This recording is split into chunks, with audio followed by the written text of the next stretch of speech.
Good morning everyone. Current affairs की series में 14 सितंबर पे पहुंच चुके हैं। आज नए 10 एरियाज को कवर करेंगे एमसीक्यू के through. This is brief introduction about me. My name is Prince Luthra, all India rank 577 from UPSC CSE 2014 batch. आज के टॉपिक्स जो हैं उसको जल्दी से देख लेते हैं, लेकिन उससे पहले एक बार कट ऑफ जो है उसको सेट करें। यहाँ पर जो आपका टारगेट है वो कमेंट सेक्शन में जरूर बताइएगा। Let me tell you, gradually it will not happen in one day, it will not happen in one week, but gradually you will see a remarkable difference. For example, अगर आप daily basis पे MCQs को solve करते हैं तो after a month और सो यहां पर आपको जो इंप्रूवमेंट है वो देखने को मिलेगी। At the same time MCQs को सोल्व कैसे करना है, वो आर्ट ऑफ सोल्विंग एमसीक्यूज है वो भी आपका तभी डेवलप होगा जब एक्चुअल में आप इस चीज को करना शुरू करते हैं। रीडिंग तो हम सभी करते हैं, लेकिन उस पढ़ी हुई चीज का इस्तेमाल क्वेश्चन को सोल्व करने में कैसे करना है, जो कि यूपीएससी के प्रीलिम्स एग्जामिनेशन में पूछे जाते हैं, वो एक टोटल गेम होता है और उसके लिए यहां पर आपको प्रैक्टिस करनी है। तो यहां पर अपने मार्क्स को, अपने टारगेट को सेट करिएगा। कितना टारगेट में यहाँ पे लेकर चल रहे हैं कमेंट सेक्शन में बताइएगा। मैं आपको टॉपिक्स बता देता हूँ जो आज हम डिस्कस करने वाले हैं। तो हमारा जो डिस्कशन आज होगा वो ह्यूमन डेवलपमेंट इंडेक्स को लेकर रहने वाला है। देन ह्यूमन डेवलपमेंट इंडेक्स को लेकर बेसिकली दो क्वेश्चन रहेंगे। रेड ईयर्ड स्लाइडर के बारे में जानेंगे, एलियन स्पीसीज क्या होती है इसको लेकर डिस्कशन करेंगे, यूएसआईएसपीएफ क्या है इसके बारे में भी एक क्वेश्चन रहने वाला है। युद्ध अभ्यास के बारे में जानेंगे, यूनिफॉर्म सिविल कोड को देखेंगे, Parakram Diwas, national clean air programme NCAP के बारे में जानते हुए फाइनली हम सेतु प्रोजेक्ट के बारे में डिस्कशन करने वाले हैं। वीडियो को 10th क्वेश्चन तक देखिएगा और फिर अपने मार्क्स कमेंट सेक्शन में बताइएगा। फिर यहां पर यह पता चलेगा कि किसने टॉप पोजीशन हासिल करी है और आपको भी पता चलेगा कि आप कौन सी कैटेगरी के अंदर फॉल करते हैं। क्या आप सीरियस एस्पिरेंट कैटेगरी में है, एस्पिरेंट में है, टॉपर कैटेगरी में। तो फर्स्ट क्वेश्चन से लेके 10th क्वेश्चन तक जरूर अटेम्प्ट करिएगा। नाउ जल्दी से चलते हैं पहले क्वेश्चन के ऊपर, जो कि एचडीआई को लेकर पूछा गया। ह्यूमन डेवलपमेंट इंडेक्स को लेकर बताएं कौन सी स्टेटमेंट आपकी करेक्ट है। इसके अंदर भारत का जो रैंक है वो 132 आया, 132वां रैंक है 191 कंट्रीज में से। इंडेक्स जो निकाला जाता है एचडीआई, ये ह्यूमन डेवलपमेंट रिपोर्ट का एक पार्ट होता है। ये भी पॉसिबल हो सकता है। For the first time report ने डिक्लेयर किया है कि जो नेचुरल हैजार्ड होते हैं उसकी वजह से ज्यादा प्रॉब्लम, ज्यादा खतरे का सामना करना पड़ रहा है as compare to anthropogenic threats. Means जो मानव द्वारा निर्मित थ्रेट्स होते हैं उनके कंपैरिजन में नेचुरल थ्रेट्स जो है वो ज्यादा परेशान कर रहे हैं। 10 सेकेंड्स आपके पास है, सोचिए क्या आंसर होगा, फिर करते हैं डिस्कशन इसको लेकर। बताइए what could be the correct answer.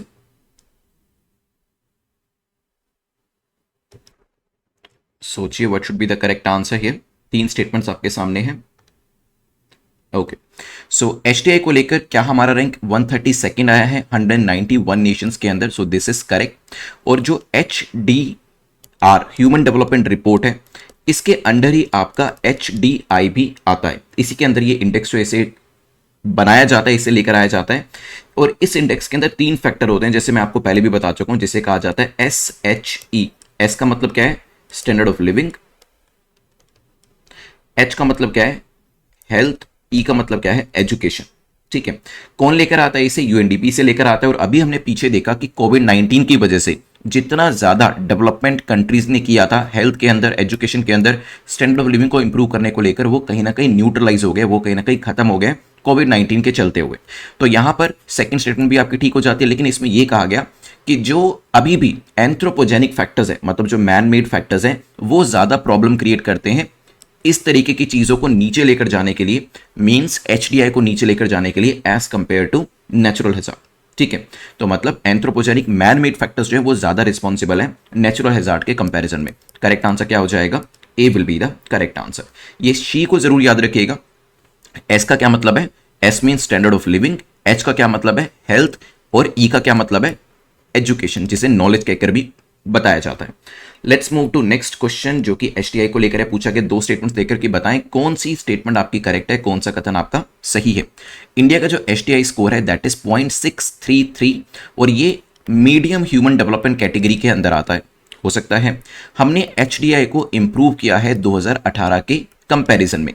2018 से जब हम अपने डेटा को कंपेयर करते हैं तो 2021 के अंदर हमने इंप्रूवमेंट दिखाई है। तो यहां पर 10 सेकेंड्स में आपको देता हूं, सोचिए इसके बारे में क्या करेक्ट आंसर हो सकता है, फिर करेंगे डिस्कशन इसको लेकर। चलिए देखिए, 2018 के अंदर जो हमारा डेटा था दैट वाज 0.645 और 2021 में जो हमारा डेटा है दैट इज 0.633। और बीच में एक ऐसा इंसिडेंट हुआ दैट इज 2019-20 का कोविड-19, जिसकी वजह से ये एक डिक्लाइन हमें देखने को मिला। अदरवाइज हम अच्छे से इंप्रूव कर रहे थे। ठीक है। तो इंडिया का एचटीए स्कोर जो दिया है अभी का वो बिल्कुल करेक्ट है, लेकिन हमने इंप्रूवमेंट नहीं किया है, रादर परफॉर्मेंस 90% कंट्रीज की डिक्रीज हुई है। किस वजह से? 2019 के कोविड-19 की वजह से। करेक्ट आंसर क्या हो जाएगा यहाँ पर? A will be the correct answer. अगर आप वैसे ही कंपैरिजन करोगे तो 2018 के अंदर डेटा इंप्रूव हुआ था 2011 और 2014 के कंपैरिजन में। यहां देखिएगा, देखिए अच्छा वाला इंप्रूवमेंट चल रहा था और वी वर एंटिसिपेटिंग कि 2018 के बाद 2019, 20, 21 में कुछ इस तरीके से जाना चाहिए था, लेकिन ये एक डाउनवर्ड ट्रेंड शुरू होता है यहाँ पे। और डाउनवर्ड ट्रेंड के पीछे मेजर रीजन जो है, पहले तो डेफिनेटली कोविड-19, और हो सकता है 2022 में भी डेटा घट कर आए। उसके पीछे जो एक्सटर्नल सर्कमस्टेंसेज होते हैं, जैसे कि यूक्रेन रशिया के क्राइसिस, वो भी कहीं ना कहीं रिस्पॉन्सिबल इसके पीछे हो सकते हैं। बाकी देखते हैं 2022 में डेटा किस तरीके का आएगा इस साल के लिए। Let's move to next question, जो कि पूछ रहा है red eared slider is native to. ये रेड ईयर्ड स्लाइडर एक तरीके का टर्टल है, एक तरीके का कछुआ है। ये कौन से देश में पाया जाता है नेटिव तौर पर? आप कह सकते हैं कि किस देश की सिटीजनशिप इसको बेसिकली मिली हुई है, ऑन द लाइटर साइड अगर आप इसे समझना चाहते हैं। तो क्या ये भारत में पाया जाता है? Is it available in United states, Russia या यूके? 10 सेकेंड्स आपके पास है, सोचिए इसके बारे में, फिर करेंगे डिस्कशन। ये एक तरीके का इन्वेजिव स्पीसीज है। इन्वेजिव स्पीसीज जब भी अपनी कंट्री को छोड़कर दूसरी कंट्री में जाते हैं तो वहां पर जो इंडिजिनस स्पीसीज होते हैं, वहां के नेटिव स्पीसीज को परेशानी करना उनके लिए शुरू कर देते हैं। ये आता है यूनाइटेड स्टेट्स से। यूनाइटेड स्टेट्स और मैक्सिको के अंदर बेसिकली ये पाया जाता है, वहां का नेटिव है। लेकिन अभी ये इंडिया में भी पाया जा रहा है और कहा जा रहा है कि यूएस और मैक्सिको का ये जो टर्टल है, ये हमारे यहां पर जो टर्टल्स होंगे उनको परेशानी कर सकता है, क्योंकि एक एग्जॉटिक एनिमल है। और जब भी इस तरीके से बाहर के इन्वेजिव स्पीसीज, चाहे वो प्लांट्स हो चाहे वो एनिमल्स हो, वो आपके अपने बायोडाइवर्सिटी के अंदर इंट्रोड्यूस होते हैं, तो वो आपके इंडिजिनस स्पीसीज के लिए कहीं ना कहीं खतरा बन जाते हैं, उनके रिसोर्सेज को टेक ओवर करना शुरू कर देते हैं। तो करेक्ट आंसर क्या हो जाएगा यहाँ पर? B will be the correct answer.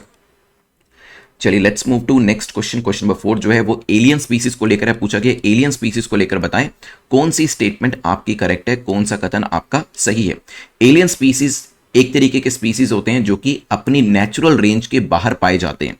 May be alien species are spread by intended human activity only. ये जानबूझकर स्प्रेड किए जाते हैं, इनका फैलाव जो है वो जानबूझकर ह्यूमन एक्टिविटीज के द्वारा किया जाता है, और सिर्फ यही इसका एक कारण है। सोचिए, 10 सेकेंड्स आपके पास है, क्या करेक्ट आंसर होगा एलियन स्पीसीज के बारे में? देखिए, जब हम अर्थ के बारे में बात करते हैं तो हम एलियन किसको कहते हैं? ऐसे स्पीसीज जो कि अर्थ के बियॉन्ड शायद कहीं एग्जिस्ट करते हो, मींस जो आपके लिए नेटिव ना हो, जो बाहर के हो, आउटसाइडर्स, उनको एलियन कहा जाता है। तो यहां पर भी ऐसे स्पीसीज जो अपनी नेचुरल रेंज के बाहर पाए जाते हैं, जैसे हमने टर्टल की बात करी, इसकी नेचुरल रेंज थी यूएस एंड मैक्सिको, और अगर ये अपनी नेचुरल रेंज के बाहर होगा तो क्या हो जाएगा? दूसरे एनवायरमेंट के लिए, मतलब इंडिया के लिए, ये एक तरीके से एलियन या फॉरेन स्पीसीज हो जाएगा। तो yes, alien species are the species जो अपनी नेचुरल रेंज के बाहर पाए जाते हैं। अपनी रेंज में तो वो इंडिजिनस हो जाते हैं, लेकिन सामने वाले के लिए वो एलियन हो जाते हैं। फॉर एग्जाम्पल, मान लीजिए इंडिया का कोई टर्टल या इंडिया की कोई फिश यूएस में चली जाती है, मैक्सिको में पाई जाती है, तो वो वहां के लिए एलियन हो जाएगी, वहां के लिए फॉरेन हो जाएगी। ठीक है, एलियन स्पीसीज जो है इनको स्प्रेड कैसे किया जा सकता है? सिर्फ ह्यूमन एक्टिविटी से नहीं। देखिए, इंटेंडेड हो या अनइंटेंडेड, दोनों तरीके की एक्टिविटीज से इसको स्प्रेड किया जा सकता है। तो ओनली की वजह से ये स्टेटमेंट गलत हो जाती है। करेक्ट आंसर क्या होगा? ए। ऐसा हो सकता है ह्यूमन एक्टिविटीज, आप कोई व्यक्ति जो है वो इंडिया के बाहर गया और वहां से किसी प्लांट को या किसी स्पीसीज को, मे बी फिश को, मे बी टर्टल को अपने साथ लेकर आया, और वो जानबूझकर लेकर आया, ठीक है, और यहां आकर उसने उस प्लांट को अपने घर में लगा दिया, जिससे क्या हुआ? उस प्लांट ने अपना फैलाव करना शुरू किया और आसपास के जितने प्लांट्स थे उनकी जगह भी ले ली, उनके रिसोर्सेज को भी टेक ओवर कर लिया। तो ये तो हो गई इंटेंडेड ह्यूमन एक्टिविटी, जब आपको पता था कि ये प्लांट जो है बाकी सभी प्लांट्स को खत्म कर देगा, या ये मछली की स्पीसीज जो है बाकी सभी मछली की स्पीसीज को खत्म कर देगी, वो होता है इंटेंडेड ह्यूमन एक्टिविटी। लेकिन every person is not that aware. बहुत सारे लोग सिर्फ एक्सोटिक स्पीसीज को अपने घर ले आते हैं, उनको नहीं आइडिया होता कि ये बाकी स्पीसीज को नुकसान पहुंचाएगा। तो उन्होंने क्या किया? उन्होंने एक फिश को बाहर से लेकर आए वो, ठीक, और अपने यहां पर एक इकोसिस्टम के अंदर इंट्रोड्यूस कर दिया, और उस फिश ने बाकी सभी फिश को खत्म करना शुरू कर दिया। That was unintended human activity. तो एक्टिविटी ह्यूमन की अनइंटेंडेड भी हो सकती है, इंटेंडेड भी हो सकती है। करेक्ट आंसर क्या हो जाएगा? A will be the correct answer. वैसे एलियन स्पीसीज जो है वो अलग अलग टाइप के हो सकते हैं, जैसे आप इमेज में देख भी रहे थे, इसमें सीड्स भी हो सकते हैं, एग्स भी हो सकते हैं, ठीक, फिश भी हो सकती है, श्रिम्प्स भी हो सकते हैं। तो एग्जाम में ये चीज भी पूछी जा सकती है कि बताएं इसमें से कौन सी एलियन स्पीसीज हो सकती है, राइट? चलिए let's move to next question which is question number 5, जो कि यूएसआईएसपीएफ को लेकर है, पूछा गया यूएसआईएसपीएफ को लेकर बताएं कौन सी स्टेटमेंट आपकी करेक्ट है। India US 2+2 inter sessional meeting recently new Delhi में कंडक्ट करी गई थी क्या? हो सकता है। यूनाइटेड स्टेट्स एंड इंडिया ये डिफेंस पार्टनरशिप को एडवांस करने की कोशिश कर रहे हैं क्या? हो सकता है। यूएसआईएसपीएफ जो है एक नॉन प्रॉफिट ऑर्गेनाइजेशन है जिसे 2017 में एस्टैब्लिश किया गया था। सोचिए, यू हैव 10 सेकेंड्स, क्या आंसर होगा, फिर करेंगे डिस्कशन इसको लेकर।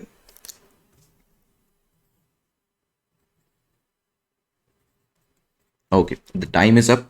यस, अप्रैल के महीने में, अगर आपको याद हो तब हमने ये क्वेश्चन किया भी था। अप्रैल के महीने में ये 2+2 इंटर सेशनल मीटिंग जो थी न्यू दिल्ली के अंदर करी गई थी।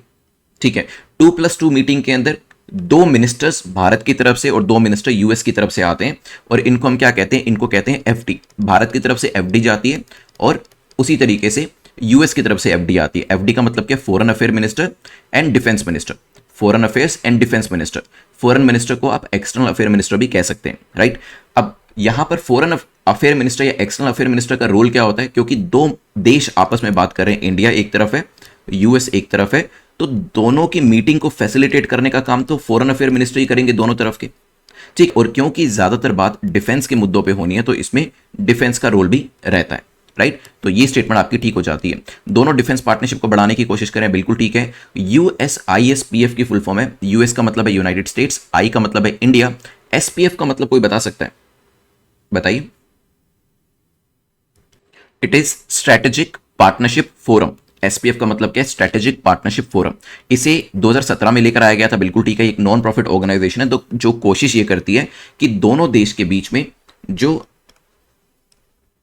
इकोनॉमिक एंड जो कमर्शियल टाइज है वो दोनों के बीच में इंप्रूव हो, वो दोनों के बीच में इंक्रीज हो। तो करेक्ट आंसर क्या हो जाएगा? D will be the correct answer. ठीक है, चलिए let's move to next topic.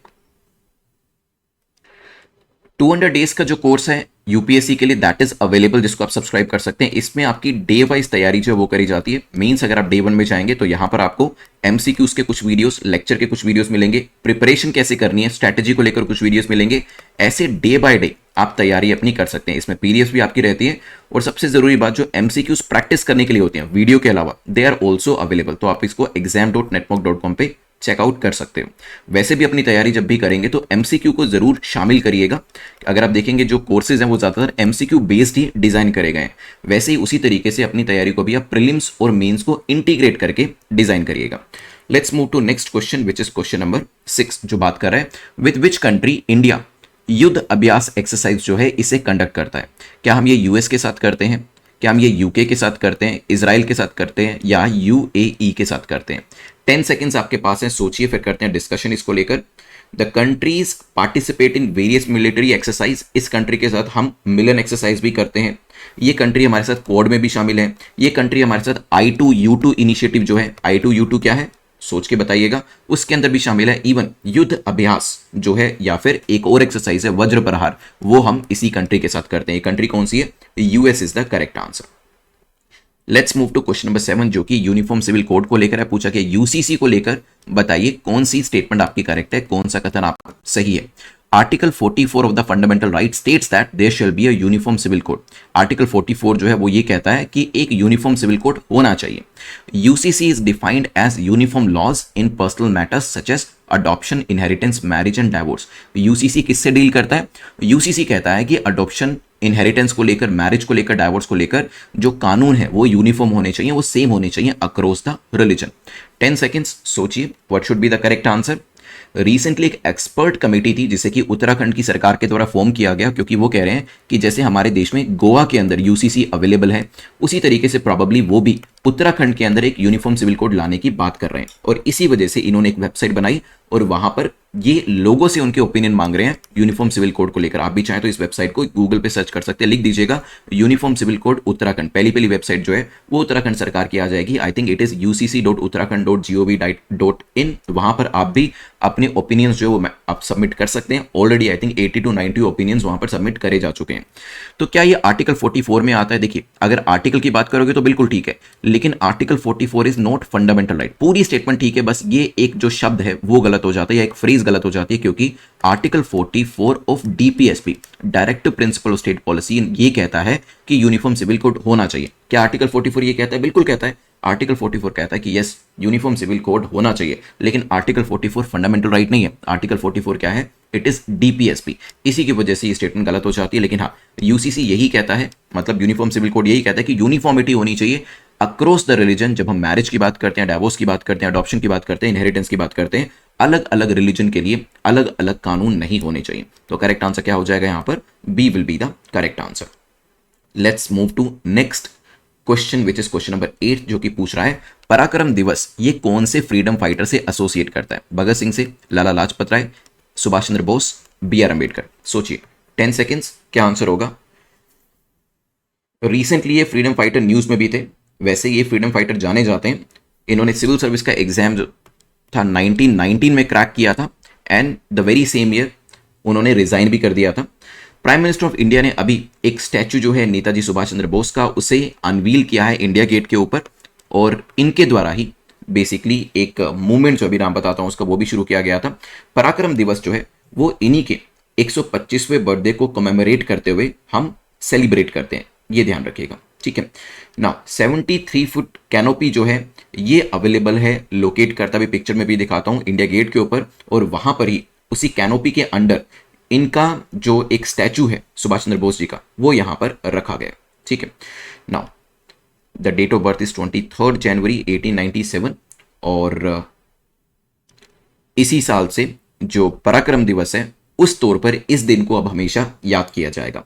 Let's move to next topic, question number 9, जो कि बात कर रहा है एनसीएपी को लेकर, नेशनल क्लीन एयर प्रोग्राम को लेकर। एनसीएपी के हिसाब से 95 सिटीज ऐसी हैं 131 सिटीज के अंदर जहां पर हमने एयर क्वालिटी इंप्रूव होती हुई दिखाई दी है भारत के अंदर, मतलब ज्यादातर सिटीज के अंदर एयर क्वालिटी इंप्रूव हुई है एनसीएपी के हिसाब से। हो सकता है वाराणसी ने भी जो पर्टिकुलेट मैटर 10 है इसकी कॉन्सेंट्रेशन के अंदर कमी दिखाई है, मतलब वहां पर भी एयर पोल्यूशन आप कह सकते हैं कम हुआ है। इवन दिल्ली के बारे में भी बताया कि दिल्ली की जो एयर क्वालिटी है सीपीसीबी के हिसाब से, सेंट्रल पोल्यूशन कंट्रोल बोर्ड के हिसाब से इंप्रूव हुई है। 10 सेकेंड्स आपके पास है, सोचिए, फिर करते हैं डिस्कशन इसको लेकर। Recently national clean air programme जो है इसने डेटा दिया, और इसने काफी सारी सिटीज को लेकर डेटा यहां पर दिया है। इसमें बताया गया कि मध्य प्रदेश अपने आप में पुअरेस्ट परफॉर्मर निकल कर आया है। जो मध्य प्रदेश है यहां पर हमें देखने को मिला है कि जो एयर क्वालिटी है वो नहीं सुधरी, बाकी सभी जगहों पर हमें अच्छे डेटा देखने को मिले हैं। तो 95 सिटीज में इंप्रूवमेंट हुआ, बिल्कुल ठीक है। वाराणसी वैसे भी ये प्राइम मिनिस्टर की कॉन्स्टिट्यूएंसी है, तो यहां तो इंप्रूवमेंट करना और भी ज्यादा जरूरी था। दिल्ली के अंदर भी यहां पर इंप्रूवमेंट देखने को मिला है, तो करेक्ट आंसर क्या हो जाएगा? D will be the correct answer. हो सकता है कुछ लोगों को सी लगा हो, क्योंकि यूजुअली इस तरीके का इंप्रूवमेंट हमें भारत के अंदर देखने को नहीं मिलता, but we are improving right now, ठीक है। लास्ट क्वेश्चन को देखते हैं, जो कि सेतु प्रोजेक्ट को लेकर है। पूछा गया है which of the following ministry launched Setu project? किस मिनिस्ट्री के द्वारा सेतु प्रोजेक्ट जो है इसे लॉन्च किया गया है? गवर्नमेंट ने अभी इसे लॉन्च किया है, सोचिए इसके बारे में क्या करेक्ट आंसर होगा।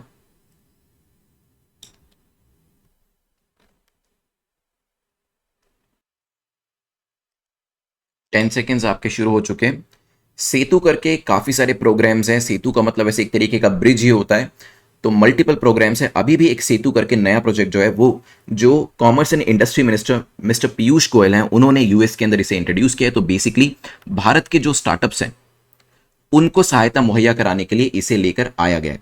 किस तरीके से सहायता मुहैया कराई जाएगी? यूएस के साथ इन स्टार्टअप्स को कनेक्ट किया जाएगा, और यूएस से इन स्टार्टअप्स की फंडिंग जो है वो भी इंश्योर करने की बात करी गई है। क्योंकि हम जानते हैं यूएस के अंदर ज्यादातर जो बड़ी बड़ी कंपनीज हैं, गूगल से लेकर, अगर हम बात करें माइक्रोसॉफ्ट की, एडोबी की, and so many other big IT firms जो हैं, वहां पर हम जानते हैं कि जो इंडियंस हैं वही उसके सीईओ हैं। तो इंडियंस जो हैं, जो यूथ है यहाँ की स्टार्टअप को लेकर, तो एक कॉन्फिडेंस तो एस्टैब्लिश हो ही चुका है। पीछे हमने देखा था हम तीसरे नंबर पे थे स्टार्टअप के अंदर पूरी दुनिया में, और जो आपके यूनिकॉर्न्स होते हैं 1 बिलियन जिनका वैल्यूएशन हो चुका है, उसमें भी हम तीसरे पायदान पे आते हैं। सो स्टार्टअप के अंदर इंडिया ने अपने आप को प्रूव किया है, तभी यहां पर जो कॉमर्स मिनिस्ट्री वो कोशिश कर रही है कि ऐसे स्टार्टअप जिनको फंडिंग की जरूरत है वहां पर यूएस के इन्वेस्टर से उनको कनेक्ट किया जाए, ताकि फंडिंग करना और फंडिंग मिलना उनके लिए आसान हो जाए। सेतु का फुल फॉर्म क्या है? Supporting entrepreneurs in transformation and upskilling program. Supporting entrepreneurs in transformation and upskilling program. तो करेक्ट आंसर क्या हो जाएगा? A will be the correct answer here, ठीक है। चलिए जल्दी से अभी रिवाइज करते हैं और रिवीजन जो है वो करनी है हमें 30% मोर मटेरियल रिटेंशन के लिए। तो कोशिश करें जब भी आप वीडियो ही नहीं अदरवाइज भी जब भी आप बुक पढ़ते हैं तो साथ के साथ रिवाइज करते चलिएगा, सो दैट जितनी भी चीज़ें आपने पढ़ी है वो कंसोलिडेट होती चली जाए। फिर मैं आपको विनर का नाम भी बताने वाला हूँ, आप खुद भी अपने मार्क्स मुझे बताइएगा ताकि हमें टॉपर्स के बारे में पता चल सके। और फिर मैं आपको प्रीलिम्स और मेंस का क्वेश्चन देने वाला हूँ। एसडीआई जल्दी बताएं, एसडीआई में रैंकिंग कितनी है भारत की, कौन कौन से फैक्टर्स को कंसिडर किया जाता है। एंथ्रोपोजेनिक फैक्टर ज्यादा खतरनाक है, ध्यान रखिएगा। एचडीआई के हिसाब से 132 रैंक है। एसएचई शी को जरूर याद रखिएगा, ये कंपोनेंट है इसके अंदर। स्कोर डिक्रीज हुआ है और डिक्रीज होने के पीछे कारण जो है वो भी बताए गए हैं, क्योंकि हमने यहां पर ये देखा कि जो इंडेक्स है वो डिक्लाइन हो रहा है 2019 और 20 के कोविड के बाद। रेड ईयर स्लाइडर क्या एक तरीके का टर्टल है जो कि यूएस मैक्सिको में पाया जाता है। फिर एलियन स्पीसीज के बारे में देखा था, एलियन स्पीसीज कहां से आती है, आउटसाइड एनवायरमेंट से, ठीक है, किसी दूसरी कंट्री से आती, तभी उन्हें एलियन या फॉरेन स्पीसीज भी कहा जाता है। इससे आगे बढ़ के हमने यूएस आईएसपीएफ के बारे में देखा था, 2+2 डायलॉग हमने किया है। ये एक तरीके का स्ट्रेटेजिक फोरम है, स्ट्रेटेजिक पार्टनरशिप फोरम है यूएस और इंडिया के बीच में, ठीक है। 200 डेज की सीरीज के बारे में बताया था। अपनी तैयारी जो है वो कुछ इस तरीके से रखिएगा जिसमें एमसीक्यूज को आप जगह दीजिएगा और डेली टू डेली आपको पता होना चाहिए कि क्या क्या चीजें आपको कवर करनी है। इस तरीके से अपनी तैयारी को लेके चलिएगा।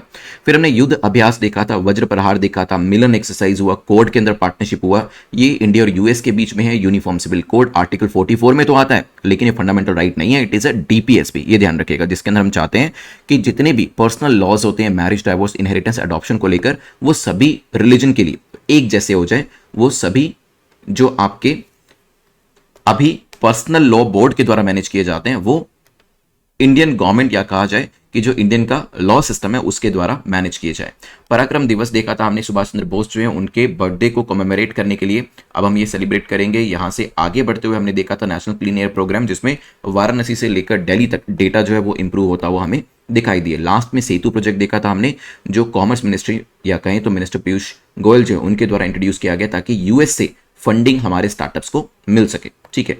Deepak Kumar is the winner, जिन्होंने एसडीजी के बारे में बिल्कुल ठीक बताया। एसडीजी 5 क्या है, स्कोर भी अच्छा है उनका।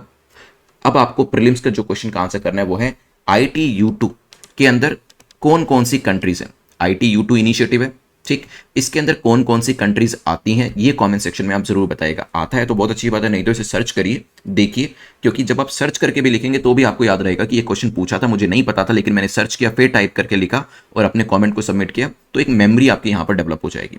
जो लोग मेंस का आंसर लिखेंगे तो इंडिया यूएस के जो रिलेशनशिप है इसके बारे में बताइएगा और इन रिलेशनशिप को कैसे बेहतर किया जा सकता है उसके बारे में भी आप आंसर कर सकते हैं, जो आपका ग्रुप है मेंस आंसर राइटिंग का वहां पर, ठीक है। नाउ अपने मार्क्स जल्दी से लिख कर दीजिए कमेंट सेक्शन के अंदर मुझे, और प्लीज लाइक द वीडियो और यहां पर बेल आइकन को प्रेस करके ऑल बटन प्रेस कर दीजिएगा ताकि नोटिफिकेशंस आप तक पहुंचते रहे। अगर आपने 8 से 10 स्कोर किया you are in the topper category, congratulations, marks लिख दीजिएगा। अगर 6 या 6 से ऊपर है then you are in the safe zone. नीचे भी स्कोर है तो भी कोई बात नहीं, ग्रेजुअली उसे इंप्रूव करने की कोशिश करिएगा ताकि वो अपर कैटेगरीज के अंदर आ जाए। Thanks for watching this video, have a nice day, take care, I will see you tomorrow now, good bye.